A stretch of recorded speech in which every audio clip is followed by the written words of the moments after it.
Grahame Morris and Bruce Hawker, our political strategists, for a look at all of this. I want to get your thoughts on Longman and Braddon. They're the two most interesting of the by-elections, Super Saturday of by-elections that are coming up. But let's take a look at the polls that were out today. We haven't turned our eyes to them this afternoon, at least, but you might have caught them earlier in the day. There are two polls. Newspoll has a solid improvement for the Prime Minister in terms of his personal rankings, but the primary two-party preferred results certainly stuck at 51-49 with Labor in front. I think the government would be pretty happy about that, though, Graham, consolidating their closer position after preferences. There's also an Ipsos Fairfax poll which has a wildly different two-party preferred result, Labor bouncing ahead to 54 to the Coalition's 46. Graham, what do you make of all that? Well, I think the Fairfax Ipsos poll is a professional disgrace. You know, that would be a bigger result than any of John Howard's elections and almost as big as Malcolm Fraser's two elections, 75 and 77. So anyone who actually believes that would probably believe that the unicorn farm at Wagga is open on public holidays. You know, it is bizarre, given that, you know, I can understand that the opposition may have done all right in the budget, so they'd have sort of cancelled each other out.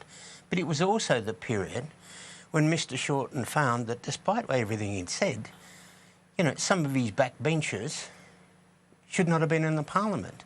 And his vote goes way up. It's silly. So let's say Newspoll is somewhere near right. That smells right to me, that the sort of budgets cancelled each other out.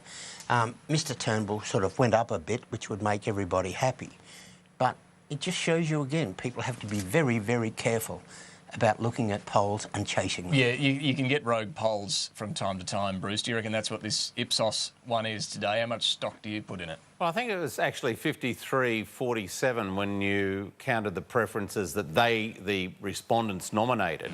So that actually is a number which both Newspoll and Ipsos have been reporting on occasions in the last few months. So it's not entirely out of the ballpark, as Graham was suggesting. It's very much within that margin of error. I don't know, it's very hard to say, because at one level it does seem to be a little high, the Ipsos one, for Labor. But on the other hand, you know, I don't really buy the argument that the government's had a great week as a result of either the by-elections having to be announced or the benefits, the tax benefits. Yeah. So I think that people are a bit confused by the tax benefits, and you saw from Costello's comments before, he's probably repeating what a lot of people are thinking. Well, it's so far out, is it really going to affect me? And then as to the announcement about the by-elections we discussed last week, the poor timing of that, well, that's true, and it did tend to take a lot of the wind out of the sails for the government in selling the budget, because then they had to switch into an attack on Labor and so forth for having these by-elections. So I don't know that either party can take too much comfort out of what's happened in the last week or so. I think it's pretty much status quo over the last month. I haven't seen the government getting ahead in leaps and bounds, but I think Labor is just sort of hanging in there. And I don't really see how the Prime Minister would have jumped like 8 points or whatever it was in personal preference. That seems like a big number to me. The only reason why I think that Ipsos two-party preferred and number needs to be treated with a little scepticism is there are other questions in the same poll do show more people think the budget's fair, that they're going to be better off, the economy's going to be better off. So that you break down, they are giving a tick to the budget that we haven't seen so much in recent years. Similar in Newspoll, it's just that two-party preferred result seems to be a bit of an outlier. Now, look, Graham, just on that point about Peter Costello, we just saw a clip of him there. He too is somewhat sceptical about a tax cut 7 years away. What's going on there? Because his public comments haven't been entirely helpful to the Turnbull government. Now, look, I would really prefer everyone came back to sort of estimates 4 years out. You know, the idea that everything nowadays is 2 or 3 elections away is kind of odd. But, you know, that's the way it's done nowadays. It's different to Peter Costello's day. And you just got to accept it. Whether or not it's right and wrong, you never know until 7 years hence. But he's got a point, doesn't he? And so does Labor, that voters are going to be a little sceptical about something so far off. Yeah, but it is, you know, the best guesses in this country are in Treasury. So this is their best guess of what will happen, both with the economy, but of course with the Senate. Who knows? We don't know what the Senate's going to do tomorrow, let alone 7 years Mind time. you, I think Scott Morris has got a good point too when he highlighted that Labor locked in a lot of spending many years out from the 4-year forward estimates 10 as well. years out. Now, look, let's have a look at the by-elections. I'm keen for both of your thoughts on this, and strategically, Grahame, to you first. Liberals, have they done the right thing in not running in the West? Stephen Conroy was just saying that he thinks Perth they should be. I wouldn't have run in Fremantle. The Libs can't win that.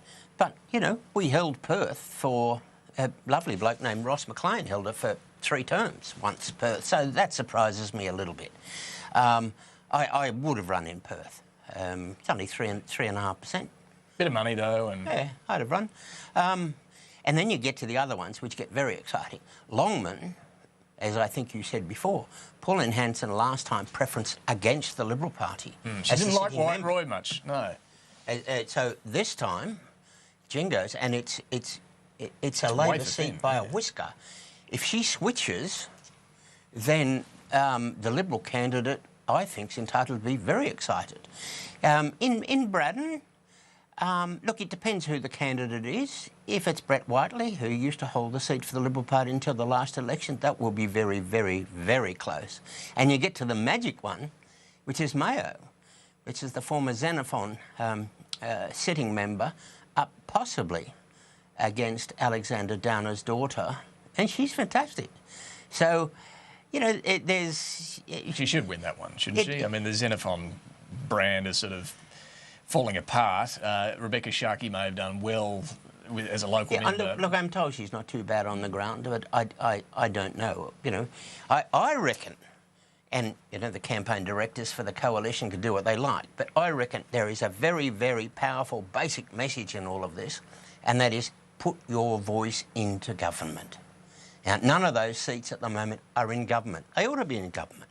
And they get something done instead of sit there and watch governments do something and they get nothing. Yeah, Bruce, keen for your thoughts on, I guess, all 5 of them, where Labor should really be worried, where it should be focusing its efforts. I mean, by-elections, you know, as many have pointed out, governments don't win from oppositions. No. It's only happened once back in 1911. But, you know, so much has changed with politics today. There are on-the-ground factors, Grahame points out there, that make these very interesting. Well, absolutely, and the key element there in the whole equation in Longman is Pauline Hanson and One Nation, and I think we're going to be hearing a lot about Pauline Hanson's split personality, the Canberra personality and the regional Australian one in the coming weeks as that argument gets played out. And Labor has to do that. They actually have to go out and try to actively appeal to those battlers who would be likely to be voting for One Nation normally, and tell them that, you know, well, really, we've got the same sort of values when it comes to health, education, jobs,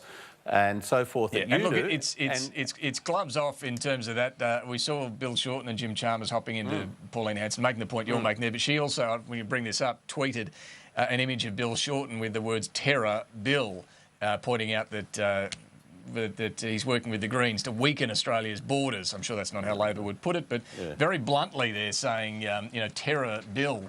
Yeah. So, yeah, the two are going at it pretty hard, but the point is Labor, Bruce, need those. It was 9.4% the One Nation primary vote in Longman in 2016. They need to get as much of that back to the Labor fold as they can. Yeah, I'd like to actually go back and have a closer look at what percentage actually came over to Labor, but that's a significant percentage.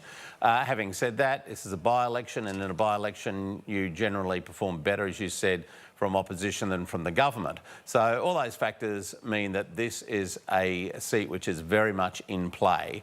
And frankly, I think it's probably the only one from Labor's perspective that is really seriously in doubt. I don't think that... Not Braddon? I don't think Braddon will be a serious problem for Labor. I mean, they'll take it seriously. But at the end of the day, I think that Tasmanians will be more inclined to the, for example, the It's just such a volatile part of the country, that northwest of Tasmania there. You know, you both know how much that's swung over the years. It has swung, but Tassie tends to swing pretty uniformly too, as a rule. So I don't see any great signs that Tasmania is shifting back to Turnbull. I don't know that he'd be their cup of tea. And I don't think the tax package will be their cup of tea as well, because it's an area of Tasmania which tends to do a bit tougher than, say, the southeast around Hobart. So yeah, well, it's not about Grahame. What do you think just on that point? Do you think it is the two tax offerings? Turnbull saying we'll give big business a company tax cut, we'll give high-income earners a tax cut as well over time. Bill Shorten saying, no, it's the battlers and we'll double the tax cut just for them. Yeah, I thought the Labor Party bribe was slightly bigger than the government bribe, but, if you go back and hit the budget that was best received, or the two budgets best received, one was when Howard and Costello cut the hell out of everything in '96.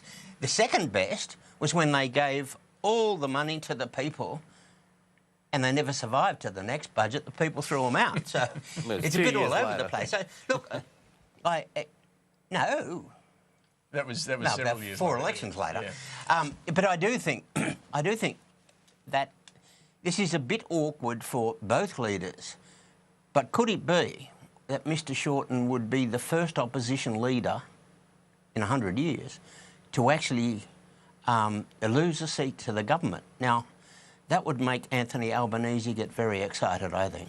So just before we leave this, at the very outset of this, what's going to be a long campaign, Grahame, what's a bad result in these by-elections for Malcolm Turnbull?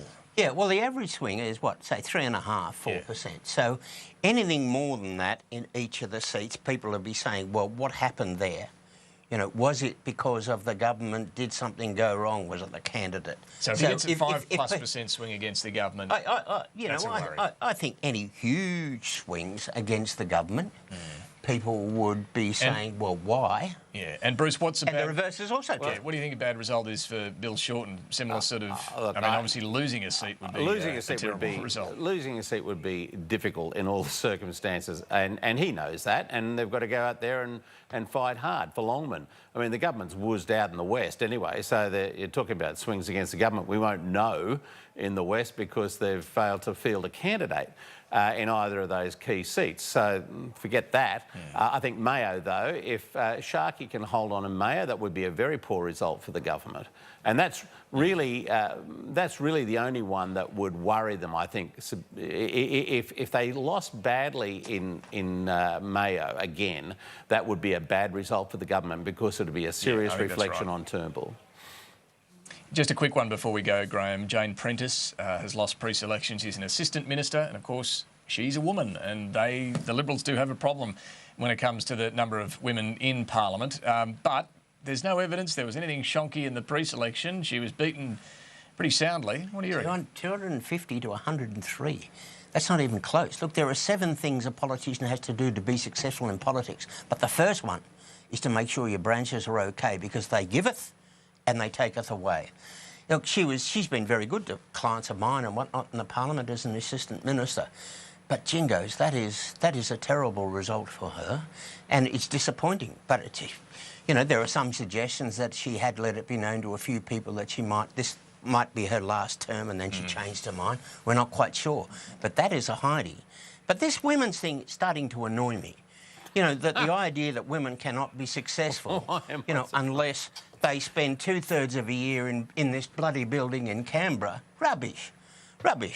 And this idea that somehow even the Royals gave up the thing that at birth you were entitled to a certain thing depending on whether you're male or female. Some of the worst politicians in the country are female sitting on the backbench of the Labor Party. Grahame, I mean, women, yes, can achieve in all sorts of fields, but it is important, isn't it, to have a better representation of women. Yes. We have 50% women in the country. Yeah, but they ought to be there. Serving in Parliament is about they ought to be there in their own right, that they are the best people. Why the idea that you just bring people in because because the gender they're born with is frankly bizarre.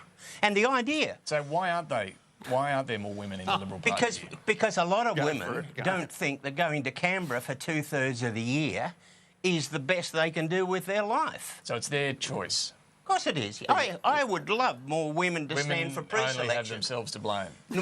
More women, please stand for pre-selection. Then we'll have more women in Parliament.